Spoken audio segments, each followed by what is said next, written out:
Hey everyone, so you remember when I made a video on Paso Elsewhere when I thought it was incredible and wasn't really sure if the other games by the studio wouldn't be as good? Well, I do, and I've come to say stuff has changed. The whole reason for me playing El Paso was because I wanted to play a certain other game by the studio. So I played it as a prelude, and now, 2 months later, well, it's the best game you never played. Hopefully, until now. And it's called I Am Your Beast. And today I'll go over what happens to be one of the best games in the last few years, in my objectively correct opinion. And we'll start how? You know the usual structure by now, the gameplay montage. Hit it.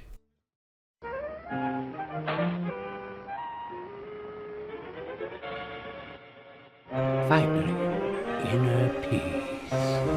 Motherfuckers wanna make a statement. Cigarette on forehead, face on pavement. Got a cell block in my basement. Exercising tyrants with the dawn that's breaking. Turn on lights cause the stage is set. Blood is warm and my face is wet. Hands are full with the lives I've wrecked. Painted with the slaughter that they won't forget, huh? There's a beast inside of me. Fucking let it out away. There's a beast inside of me.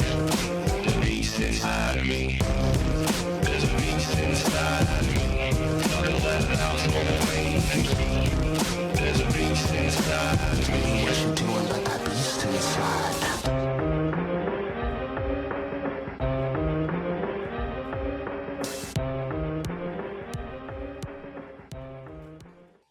So, I Am Your Beast.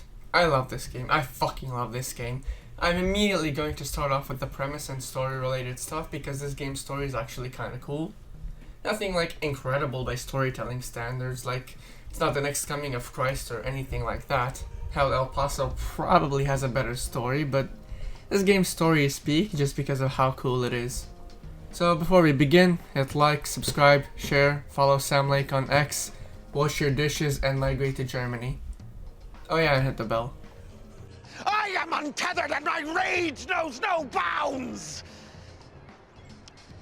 The game follows Alphonse Harding, a retired secret agent whose peaceful life is interrupted when his employees tell him to do one last job. For the 5th time in a row, naturally. And so he just kind of snaps and says, nah, decline. One day, he decides to spend some time running after a bird only for it to be shot down by a COI operative.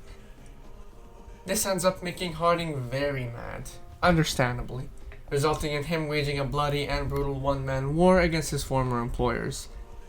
No matter how many agents they throw at him, he ain't stopping. None of that.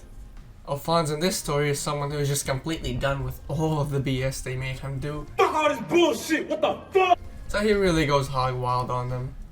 But at the same time, he's like a cornered animal, you know?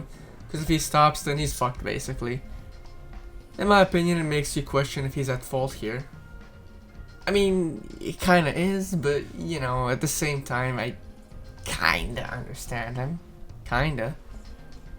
Birkin, the main employer, the big bad, constantly tries forcing him, and, well, later on in the game, just flat out wants to kill him for all the agents lost. And naturally, Harding has gotta get his vengeance, because his peace was disturbed.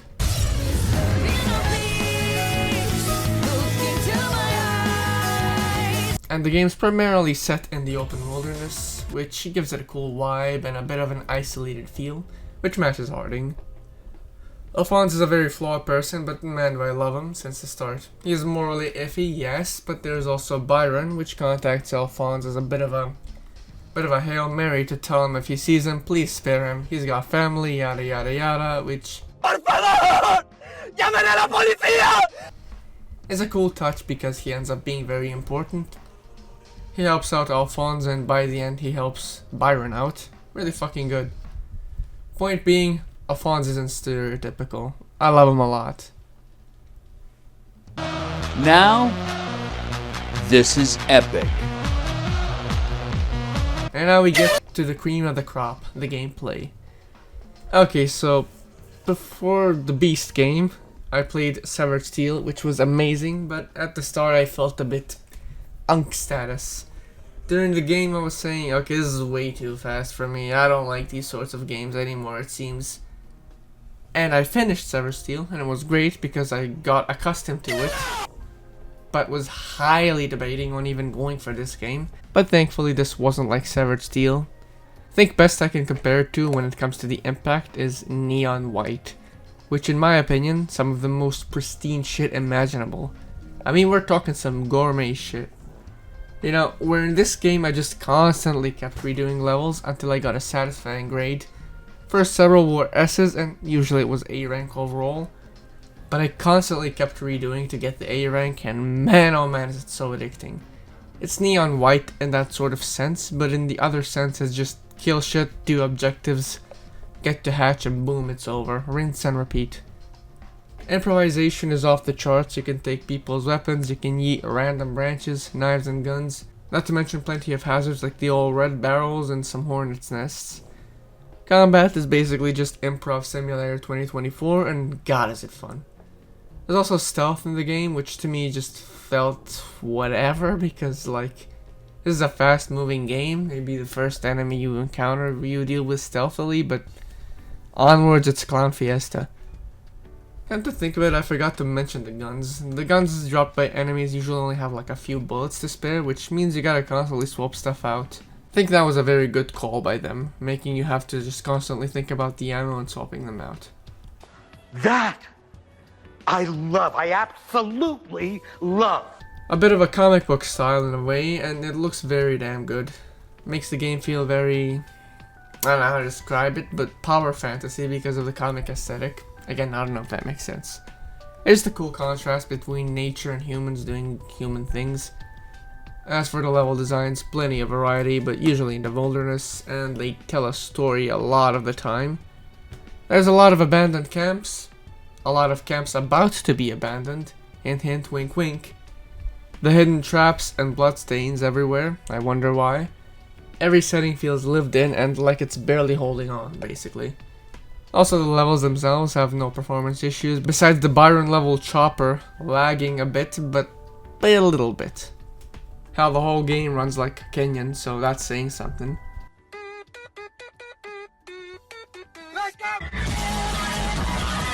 Right off the bat, the sound design in this game is really good. The footsteps sound nice, the guns sound great, and the voice acting direction is great, and not to mention the voice acting itself.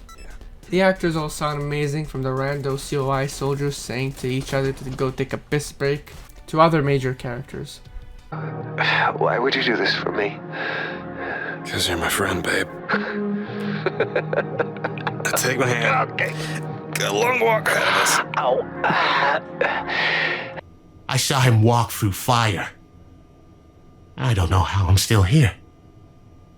That sounds traumatizing. I'm sorry. Me too, man. All of them sound phenomenal, just like Paso Elsewhere really. And Alphonse has the same voice actor as Mr. James Savage. As for the music, man is it good. A lot of pumping you up and getting you hyped to do stuff. Some ultra kill breakcore.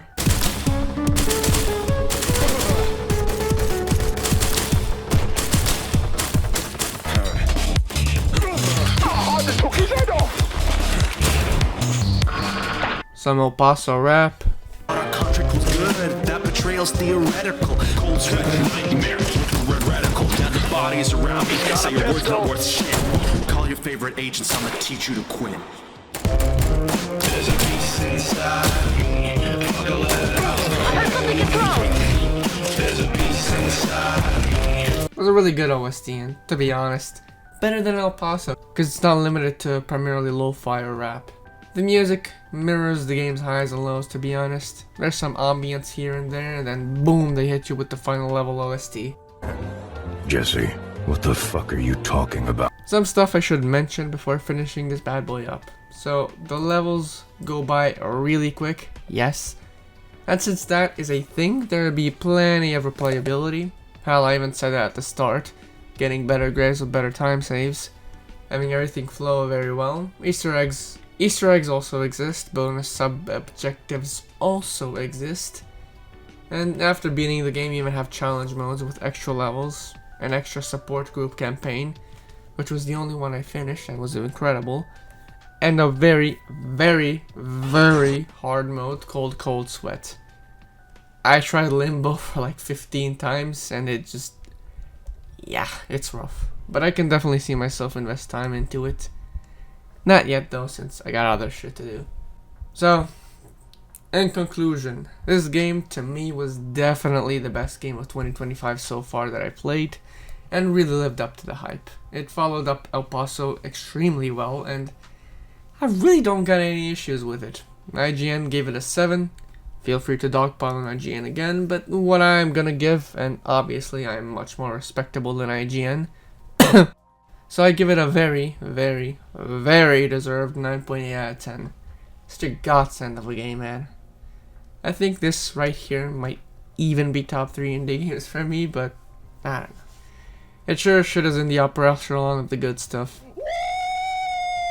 Yeah, baby! So I Am Your Beast stands as a testament to how raw, visceral gameplay can merge with great storytelling. If you enjoy your action with a side of goated dialogue, this game is a must play. So I absolutely love this game, and I will be looking at the developers very closely. You know, I look forward to seeing their career. We will watch your career with great interest. Next video, Strange Journey. After that, we're going onwards into RGG content because that's what I want to focus on for a bit. So yeah, that's all. Have a nice day and bye-bye.